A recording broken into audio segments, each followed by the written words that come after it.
아까 지금 저 피청구인 대리인들께서 반대 신문하는 과정에 그 언론에 보도되는 것과 관련돼서 그 1급 공무원 6명 일괄 사표 부분, 그 부분은 물론 저 장관직을 퇴임하신 이후의 일인데, 네, 그렇습니다. 거기에 대해서 어떤 질문이 있었냐면요. 그 일괄 사표가 지금 문제가 되고 있는 미르 또 K스포츠 재단, 이 재단 설립과 관련한 사전 정지 작업의 성격을 갖는다. 그런 해석을 내놓으셨다라고 했더니, 그런 질문에 대해서 뭐라고 그러셨냐면, 그건 본인이 말씀하신 게 아니라 기자들이 묻는 데 대해서 그냥 수긍한 거다, 약간 이런 취지로 답변하셨거든요. 근데 실제로 이런 질문이 있었고 그렇게 답변하신 적이 있나요? 그러니까 지금 1급 6명의 일괄 사표가 지금 문제가 되고 있는 2개의 재단 설립과 관련이 있다, 그런 말씀을 하셨거나 아니면 그렇게 생각하고 계시나요? 제가 그렇게 얘기를 한 적은 없었고요. 그러한 의문을 문체부의 많은 후배 공무원들 그리고 언론 쪽에서 그렇게 짐작을 하는 얘기를 많이 들었습니다. 어떤 점에서 연결을 시키고 있죠? 그런 문제 제기를 하는. 아까 말씀드린 것처럼 특히 이제 이 강제 퇴직당한 1급들이 굉장히 뭐랄까 좀 위에서 보기엔 뻣뻣하다고 할 정도로 굉장히 강직한 사람들입니다. 그러니까 그 사람들이 아마 있었으면은 보나마나 아마 시비를 걸었을 만한 사안이거든요. 그렇기 때문에 많은 문체부의 후배들이 이거 지금 보니까요, 그거 아마 그거 정리하려고 그랬던 것 같습니다. 그렇게 얘기를 했고, 저도 그러냐, 그런 상황이었습니다. 예, 알겠습니다. 네. 방금 말씀하신 그 1급 직원들 일괄 사표 관련한 부분 물어보겠습니다. 네. 아까 증인이 이제 증언하시면서 2014년 6월에 김소영 비서관이 네. 그 1차관을 통해서 문건을 가지고 명단이 적힌 문건을 가지고 와서 증인에게 보고했다, 이렇게 네. 말씀하셨잖아요. 네. 그때 그 가져온 문건에는 사람 이름들과 뭐 직책 이런 것들만 있었습니까? 네, 그것만 있었습니다. 예, 그러면 오히려 제 기억에는 사람 이름만 있고 직책이 이렇게 상세하게 적혀져 있지 않았던 걸로 저는 지금 기억을 합니다. 예, 그걸 묻는 게 아니고요. 그러니까 네. 그 이외에 다른 건 적혀 있지 않았다면 단순히 명단만 보낼 까닭은 없는 거 아니겠어요? 그러니까 명단을 보내면서 그 김소영 비서관이 차관에게 전달한 내용은 무엇이었나요?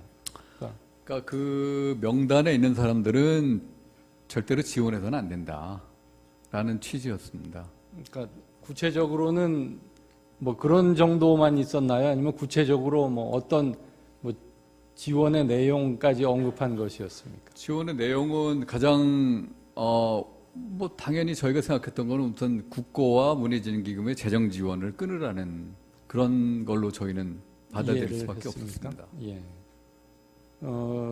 그리고 아까 증언에서 이제 그런 문서를 전달받은 다음에 이것은 곤란하지만 하여튼 성의 표시는 해야 되겠다라고 네. 증인이 이제 표현을 했습니다. 그래서 이제 1급들로 하여금 무슨 기구를 구성했다고 네. 하셨잖아요. 예. 그게 무슨 TFT 성격의 것이었나요? 아니면 그렇습니다. 구체적으로 그럼 TFT의 뭐 이름을 뭐라고 정했습니까? 저는 이름을 정한 기억이 없는데 나중에 뭐 어느 자료에서 보니까 무슨 건전 콘텐츠 뭐 어쩌고 뭐 이런 식으로 이름을 붙였던 걸로 나중에 자료를 봤습니다. 그 TFT는 전부 그럼 구성원이 1급들로 이루어진 것이었습니까? 1급들이 전체가 다 들어가지는 않았고요. 그러니까 콘텐츠 쪽, 그다음에 문화예술 쪽, 그다음 종무 쪽 이런 쪽이 주로 해당이 됐기 때문에 그 사람들이 중심이 됐습니다. 그리고 거기에 이제 간사로 기획홍보실장이죠, 기획관리실장이 이제 간사로였고, 그 사람들이 모여서 하는 아주 형식적인 그런 기구로 만들었었습니다. 그러면 그 TFT는 그 14년 6월 그 이후부터 언제까지 활동을 했습니까? 14년 6월에 만들었는데 실제로 활동한 거는 없고요. 그렇게 만들 수밖에 없었던 게 조금 설명을 조금 드리면은 제가 이제 지금 6월 달에 나왔을 때 예, 저는 이제 그만두기로 다 생각을 했었기 때문에 제가 나중에 나오는 상황에서까지 그거는 결국에는 굉장히 큰 피해가 예상될 수도 있는 그런 건이기 때문에 제가 그 사람들한테 뭐 이거 이렇게 해라 저렇게 해라 이렇게 강요할 수가 없었습니다. 그래서 증인이 그럼 7월에 퇴직을 하셨는데 네. 퇴직할 때까지 그 TFT에 활동한 결과에 대해서 보고받은 적이 있습니까? 어떻게 이것은 어떻게 처리해야 되겠다라는 건건이 그때까지 무슨 그 지원 심의 여부를 갖다 결정해야 되는 그런 상황은 없었던 것 같고요. 아까 제가 증언한 대로 이 건에 대해서는 뭐 우리가 그때까지 안 했던 것처럼 앞으로도 이거는 저희가 할 수가 없다, 하지 말아야 된다라는 그러한 합의가 있었습니다. 그리고 그 합의를 그냥 원만하게 아무튼 저희가 이 거절하는 그런 모양을 갖추기로 하고 그 기구를 만들었던 겁니다. 그 나중에 일괄 사표를 6명이 냈지요. 6명이 낸 형식을 갖췄죠. 네. 근데 그건 이제 증인이 퇴직한 네. 이후의 일인데 네. 그럼 증인이 근무할 당시에 그 6명 중에서 이제 실제 퇴직된 사람은 3사람입니까? 네, 그렇습니다. 그 3사람이 증인 근무 당시에 이 명단과 관련해서 특별히 다른 그 머무르게 된 계속 근무하게 된 나머지 3사람과 달리 달리 어떤 주장을 하거나 어떤 그 지시에 대해서 반대하거나 뭐 특별히 다른 점이 있었나요? 뭐 예를 들면은 가령 이제 김기춘 실장이 CJ 엔터테인먼트에서 만든 영화 변호인 나왔을 때 그것을 왜 돈을 줬느냐? 그 문화부에서 만든 그 펀드가 거기에 일부 투자가 된 게 있었습니다. 근데 거기에 대해서 이제 질책을 했는데 저희는 뭐 전혀 문제가 없지 않느냐? 그거는 투자 차원에서 된 것이고 문화 융성을 하는 차원에서 오히려 뭐 아무튼 등등. 근데 거기에 해당된 사람이 콘텐츠 실장입니다. 그리고 콘텐츠 실장은 역시 그 TF팀에 있었고 결국 거기에 대해서 책임을 묻고 강제퇴직 당할 수밖에 없는 그런 상황이 됐었던 거죠. 그 콘텐츠 실장, 그러니까 이 신용원 실장인가요? 예, 그렇습니다. 그 이외에 다른 퇴직한 2사람은 어떤 뭐 관련이 가령 기획실장은 간사로서 전체 간사로서 지금 뭐 책임을 결국 물은 거고요. 그 같은 차원이 지금 송수근 지금 1차관이 된 친구가 기획실장이었는데 지금 간사로서 지금 뭐 정치권에서 지금 책임을 묻지 않습니까? 그 같은 차원입니다. 그 다음에 종무실장 역시 뭐 종교계에 대해서도 마찬가지로 그 세월호 사건 났을 때 종교계에서 굉장히 반발이 많지 않았습니까? 거기에 대해서도 마찬가지로 책임을 물은 게 종무실장 김용삼이었고, 그러니까 그 3명이 가장 대표적으로 정리 대상이 될 그 수밖에 이외에 없었던 나머지 3명은 뭐 이름은 제가 말씀 안 하겠는데 해외 문화원장, 네. 아시아 문화 중심 도시 추진단장, 예, 국립도서관장이었죠. 상관이 없는 사람들이죠. 그러니까 그 업무랑. 결국 그 사람들은 이 직접 이 명단에 기재된 사람에 대한 지원 배제 이런 것과 관련된 업무를 취급하는 사람은 아니었죠. 네, 그렇습니다. 네, 그렇기 때문에 빠질 수 있었던 겁니다. 수고하셨습니다. 예, 대통령 리더십 관련해서 몇 가지만 묻겠습니다. 그 증인께서는 2013년 8월 김기춘 실장이 취임하기 전에는 대통령 리더십에 크게 문제가 없었는데 그 이후에 좀 문제가 생긴 것 같다 이런 취지로 증언하셨죠. 네. 그러고 2014년 1월에 그 증인이 대통령을 면담하는 자리에서 제가 들어올 때는 반대하는 사람을 안고 가겠다 하고 그 부분에 대해서 대통령께서도 뭐 아까 이제 뭐 약속이다 이런 거에 대해서 문제가 있었습니다만 그런 취지에 승낙을 하셔서 네. 들어가게 됐고 네. 그거에 대해서 이의를 제기하니까 그때 대통령께서는 그 원래 하던 대로 하세요. 뭐 네. 이런 취지로 대답을 하셨죠. 예. 그럼 그때까지는 피청구인이 그 리더십이 어땠습니까? 그러니까 좀 위임하고 또 반대자를 끌고 가고 그런 취지의 생각을 가졌던 것 같습니까? 어떻습니까? 아까 말씀드린 것처럼 위임에 대한 생각은 없으셨던 것 같습니다. 그 당시에도요? 예. 과장급 인사까지도 대통령이 결정하시는 그런 모양이 됐었거든요. 그러면서 그 대통령께서 그러면서 이제 중간에 한번 말씀을 하실 때 대통령이 결정해 주지 않으면은 손을 놓고 아무것도 하지 않는 정부는 정부가 아니다. 또 대통령이 결정하지 않으면 움직이지도 결정하려 들지도 않는다. 이제 아까 그 취지의 네. 말씀을 하게 되지 않습니까? 예. 이렇게 아무도 대통령을 결정하는 과정에 끼어들지도 결과에 대해서도 책임을 지지 않습니다. 이런 취지로 피청구인한테 말씀을 하셨는데 그때가 언제쯤입니까? 세월호 사건 나고 나서 제 기억으로는 한 2차례 그런 기회가 있었는데요. 한 번은 그 대국민 담화 발표한 다음에 한 번 있었고, 그 다음에 세월호 관련 무슨 국무위원 토론 행과가 있었습니다. 그 자리에서도 한 번 다시 또 그런 취지의 말씀을 드린 적이 있는 걸로 기억합니다. 네, 그러면은 2014년 1월경에는 뭐 증인한테 하던 대로 하십시오. 그렇게 했다가 아까 이제 그 세월호 직후라든지 이런 때에 그런 취지의 얘기를 했을 때 그때는 대통령 그 피청구인이 무척 화를 냈다. 아까 그렇게 증언을 하셨죠. 네.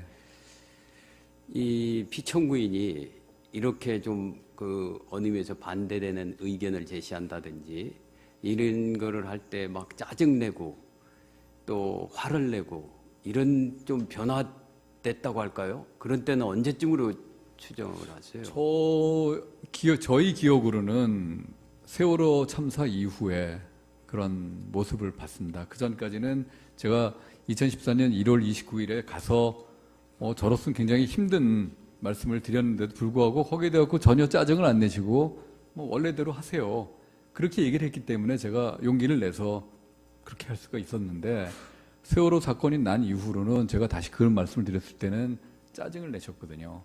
그러니까 그것이 하나의 계기나 어떤 동기가 되지 않았나 하는 그런 생각을 하고 있습니다. 그러면은 증인께서는 대통령의 리더십의 스타일 변화, 스타일 변화가 세월호 사건이 영향을 준 것 같다. 이런 취지의 말씀이십니까? 확신은 못합니다만 제가 목격한 바로는 그렇게 짐작할 수 있겠습니다.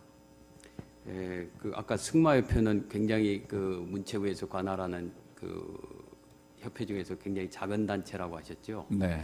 그 승마협회의 회장사가 한화에서 삼성으로 바뀌었지요. 네. 이런 그 협회 회장 바뀌는데 문체부가 관여하고 그런 건 없습니까? 제가 예전에 문공부 시절부터 문체부 등등 오랫동안 이제 체육행정을 옆에서 봐왔지만 그렇게 문체부 공무원들이 한가하지 않습니다. 예, 네. 잘 알았습니다. 네, 한두 가지만 여쭤보겠습니다. 아까 그 1급 공무원들을 자르지 않았더라면은 이 문화재단이나 지금 문제가 된 미르재단이나 K스포츠재단 같은 것이 안 만들어졌을 것이다. 이런 말씀을 하셨는데 그건 이제 짐작인 거죠, 그거는. 그러니까 그들이 그렇게 얘기하는 것에 대해서 그러니까 저희 후배 직원들이나 밖에서 언론들이나 그렇게 얘기하는 것에 대해서 그냥 제 생각이 그냥 그렇게 했다는 거죠. 제가 그렇게 얘기를 했다는 게 아니고. 지금 그 두 재단, 문제가 된 미르재단하고 네. K스포츠재단 이런 형태의 재단이 네. 이런 형태의 재단이 증인이 그 문공부 시절부터 쭉 문화부, 문체부, 문광부 이런 쭉 이름이 바뀌면서 계속해서 거기서 근무를 하신 거죠. 네, 예. 그렇습니다. 이런 재단이 만들어진 적이 예를 들면 청와대 주도로 이런 재단이 기업의 출연을 받아가지고 청와대 주도로 만들어진 이런 문화재단이나 스포츠재단이 혹시 기억이 나십니까? 전혀 없습니다. 전혀 없습니까? 예.